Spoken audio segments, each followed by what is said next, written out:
வணக்கம். இன்றைய முக்கிய செய்திகள்.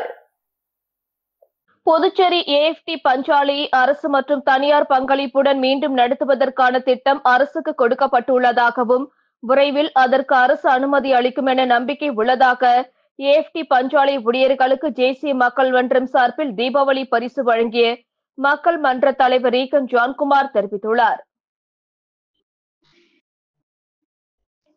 புதுச்சேரி ஏஎப்டி பஞ்சாலை ஊழியர்களுக்கு தேசிய மக்கள் மன்றம் சார்பில் தீபாவளி பரிசு வழங்கப்பட்டது. சமூக சேவகர் சார்லஸ் மார்டின் அறிவுறுத்தலின்படி மக்கள் மன்ற தலைவர் ரீகன் ஜான்குமார் 5 கிலோ அரிசி, 3 கிலோ சர்க்கரை, பட்டாசு பெட்டி மற்றும் பரிசு தொகையை 350க்கும் மேற்பட்ட ஏஎப்டி தொழிலாளர்களுக்கு வழங்கினார். ஏஎப்டி பஞ்சாலை கடந்த 2020ஆம் ஆண்டு மூடப்பட்ட நிலையில் அரசும் அங்கு பணிபுரிந்த ஊழியர்களுக்கு முழுமையான நிலுவைத் தொகை இதுவரை செலுத்தவில்லை. இந்நிலையில் மிகவும் நலிவடைந்திருக்கும் ஏஎப்டி தொழிலாளர்களுக்கு சமூக சேவகர் சார்லஸ் மார்டின் பல்வேறு நலத்திட்ட உதவிகளை வழங்கி வரும் நிலையில் தீபாவளி பண்டிகையை முன்னிட்டு தீபாவளி பரிசு வழங்கப்பட்டது குறிப்பிடத்தக்கது. இதனிடையே செய்தியாளர்களை சந்தித்த தேசிய மக்கள் மன்ற தலைவர் ரீகன் ஜான்குமார் அனைவருக்கும் தீபாவளி வாழ்த்துக்களை தெரிவித்துக் கொண்டார். மேலும் தீபாவளி பண்டிகையை முன்னிட்டு 350 ஏஎப்டி ஊழியர்களுக்கு சார்லஸ் மார்டின் அறிவுறுத்தலின்படி தீபாவளி பரிசு வழங்கப்பட்டதாகவும் ஏற்கனவே சார்லஸ் மார்டின் அரசுக்கு கோரிக்கை வைத்தது போல ஏஎப்டி பஞ்சாலை எடுத்து நடத்தவும் அதில் இருக்கும் கடன் தொகையை கட்டி அரசு மற்றும் தனியார் பங்களிப்புடன் நடத்த திட்டம் அரசுக்கு கொடுக்கப்பட்டுள்ளதாகவும், ஆனால் அரசு இதுவரை எந்த பதிலும் கொடுக்காத நிலையில் விரைவில் நல்ல பதில் வரும் என எதிர்பார்ப்பதாகவும் கூறினார். தொடர்ந்து பேசிய அவர், இப்பொழுது இந்த ஊழியர்கள் அனைவரும் மிகுந்த கஷ்டத்தில் இருக்கிறார்கள். அடுத்த வருஷம் அவர்களுக்கு எந்த கஷ்டமும் இருக்காது. அவர்களின் கோரிக்கைகள் அனைத்தும் நிறைவேற்றப்படும் என கூறினார். எல்லாருக்கும் தீபாவளி நல்வாழ்த்துக்கள். தீபாவளியை முன்னிட்டு இன்றைய தினத்தில் 350 ஏஎஃப்டி ஊழியர்களுக்கு அவங்களுக்கு நம்ம ஜேசிஎம் மன்றமும் நம்ம ஜேசிஎம் அண்ணன் சார்லஸ் அவர்களின் வலியுறுத்தின்படி அவங்களுக்கு 5 கிலோ அரிசி, 3 கிலோ சர்க்கரை, பரிசு தொகை மற்றும் பட்டாசு பாக்ஸ் வழங்கப்பட்டது. நம்ம ஆல்ரெடி ஜேசிஎம் அண்ணன் ஆரம்பத்தில் கோரிக்கை வச்ச மாதிரி இந்த ஏஎஃப்டி மில்லை நம்ம எடுத்து நடத்தலாம், அதில் இருக்கிற கடன் தொகையை நாங்களே கட்டி ஒரு பப்ளிக் ப்ரைவேட் பார்ட்னர்ஷிப்பில் நம்ம நடத்தலாம்னு சொல்லி ஆல்ரெடி கவர்மெண்ட்டுக்கு எல்லா பிளானும் சப்மிட் பண்ணியிருக்கோம். பட் இது வரைக்கும் எந்த பதிலும் வரல. கூடிய சீக்கிரத்தில் கவர்மெண்ட் ஒரு நல்ல பதில் கொடுப்பாங்கன்னு நாங்கள் எதிர்பார்க்குறோம். நம்ம ஏஎஃப்டி ஊழியர்கள் எல்லாமே ரொம்ப கஷ்டத்தில் இருக்கிறாங்க. அடுத்த வருடம் அவங்களுக்கு இந்த கஷ்டம் இருக்காது. நம்ம இந்த அவங்களோட கோரிக்கைகள் எல்லாத்தையும் நிறைவேற்றணும்னு சொல்லிட்டு இந்த இடத்துல நான் தெரியுது. நன்றி, வணக்கம். 30 வருஷமாக அந்த ஏஎஃப்டியில் வேலை செஞ்சுருக்குறாங்க. ஏன்னா நாங்கள் வெளியே தொழிலாளிகள் எங்கள் கூட ரொம்ப பேர் கஷ்டப்படுறாங்க.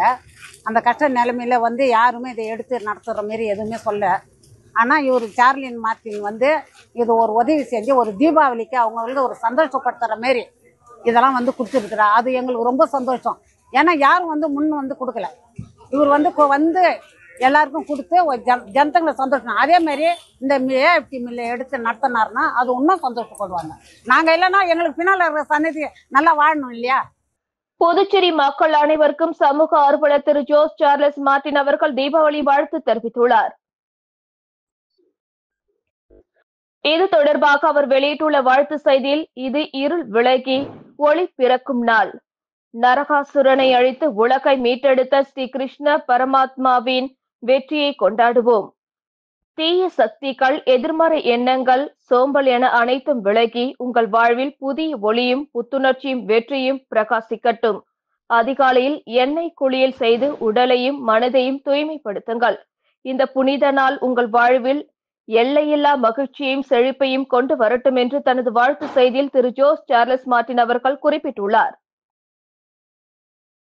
தேசிய மக்கள் மன்றம் ஆட்டோ ஸ்டாண்ட் துவங்குவது தொடர்பாக ஆலோசனை கூட்டம் நடைபெற்றது.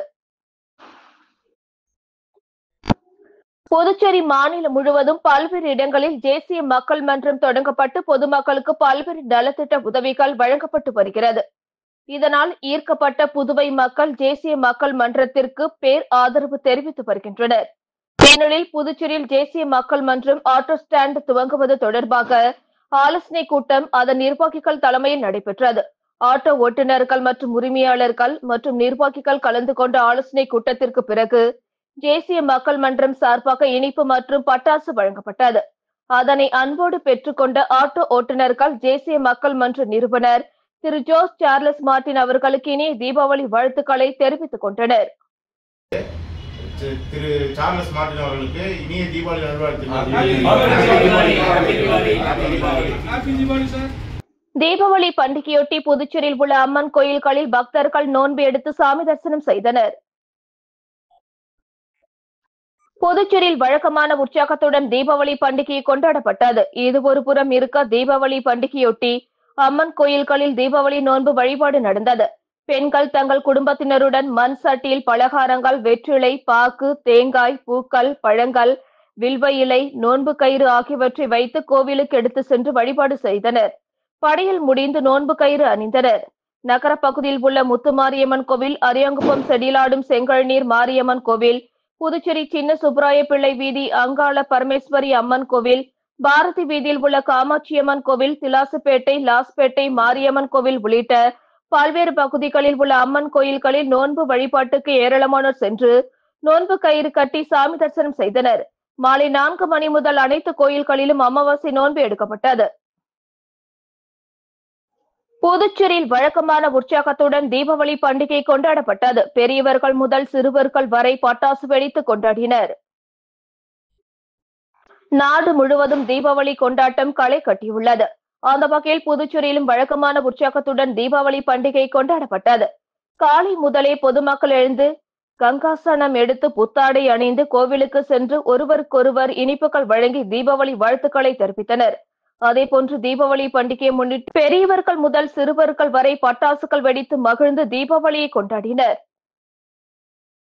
தனியார் துறையில் இளைஞர்களுக்கு வேலைவாய்ப்பை உருவாக்குவதற்கான நடவடிக்கை அரசு எடுத்து வருவதாக அமைச்சர் நமச்சிவாயம் தெரிவித்துள்ளார். இது தொடர்பாக செய்தியாளர்களிடம் பேசிய அவர், தனியார் துறையில் பொறியியல் மற்றும் கலை அறிவியல் கல்லூரிகளில் படித்து வெளிவரும் இளைஞர்களுக்கு வேலைவாய்ப்பை உருவாக்குவதற்கான நடவடிக்கை அரசு எடுத்து வருகிறது. சோகோ நிர்வாகத்தின் தலைவரை தென்காசியில் நேரடியாக சந்தித்து புதுச்சேரியில் ஆண்டுக்கு 7000 பொறியியல் மாணவர்கள் படித்து முடித்து வெளியே வருகின்றனர். அவர்களுக்குரிய வேலைவாய்ப்பை உருவாக்கி கொடுப்பதற்கு புதுச்சேரி மாநிலத்தில் ஒரு சென்டரை அமைக்க வேண்டுமென கேட்டுக்கொண்டேன். இந்த கோரிக்கையேற்று கடந்த 2 தினங்களுக்கு முன் சோகோ நிறுவனத்தின் குழு புதுச்சேரிக்கு வந்து ஆய்வு செய்துள்ளது. சமூக பங்களிப்பின் மூலம் பட்டம் படித்த மாணவர்களுக்கு தொழில் சார்ந்த திறன் பயிற்சி அளிப்பதற்கு குவாண்டம் நிறுவனம் தேர்வு செய்யப்பட்டு ஒப்பந்தம் போடப்பட்டுள்ளது. விரைவில் அந்த நிறுவனம் மூலம் இளைஞர்களுக்கு தொழில் பயிற்சி ஆரம்பிக்கப்பட இருக்கிறது என்றார். லயன்ஸ் காஸ்மோ போர்ட்டலின் சங்கம் சார்பில் பாரதிதாசன் பெண்கள் கல்லூரியில் மார்பக புற்றுநோய் விழிப்புணர்வு நிகழ்ச்சி நடைபெற்றது.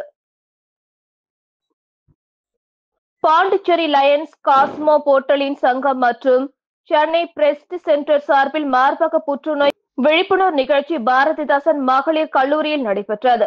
சங்கத்தின் தலைவர் கிருஷ்ணகுமார் தலைமையில் நடைபெற்ற விழிப்புணர்வு நிகழ்ச்சியில் சிறப்பு விருந்தினராக சென்னை புற்றுநோய் அறுவை சிகிச்சை நிபுணர் டாக்டர் செல்வி ராதாகிருஷ்ணன் கலந்து கொண்டு மார்பக புற்றுநோய் குறித்து மாணவிகளிடையே விழிப்புணர்வு ஏற்படுத்தினார். மேலும் மாணவிகளின் சந்தேகங்களுக்கு பதில் அளித்தார். குயவர்பாளையம் லெனின் வீதியில் சுமார் 3 கோடி மதிப்பில் கருவிகள் அமைக்கப்பட்டுள்ளது என்றும் அந்த வசதிகளை புதுவை மக்கள் பயன்படுத்திக் கொள்ளுமாறு வலியுறுத்தினார். ராஜீவ்காந்தி மகப்பேறு மருத்துவமனை கண்காணிப்பாளர் டாக்டர் ஐயப்பன் சிறப்பு விருந்தினராக கலந்து கொண்டார். மேலும் முன்னாள் ஆளுநர்கள் சுபாஷ் சந்திரபோஸ், ராஜலட்சுமி, நிர்வாகிகள் மதிவாணன், சாம்ராஜ், சிவகுமார், மாரிமுத்து, ஜெயந்தி, கல்லூரி ஒருங்கிணைப்பாளர்கள் பிந்து, அமுதா, நித்யா கலந்து கொண்டு சிறப்பித்தனர். செயலாளர் திருவேங்கடம் நன்றி கூறினார். புதுச்சேரியில் நாளை மறுநாள் பல்வேறு இடங்களில் மின்தடை அறிவிக்கப்பட்டுள்ளது.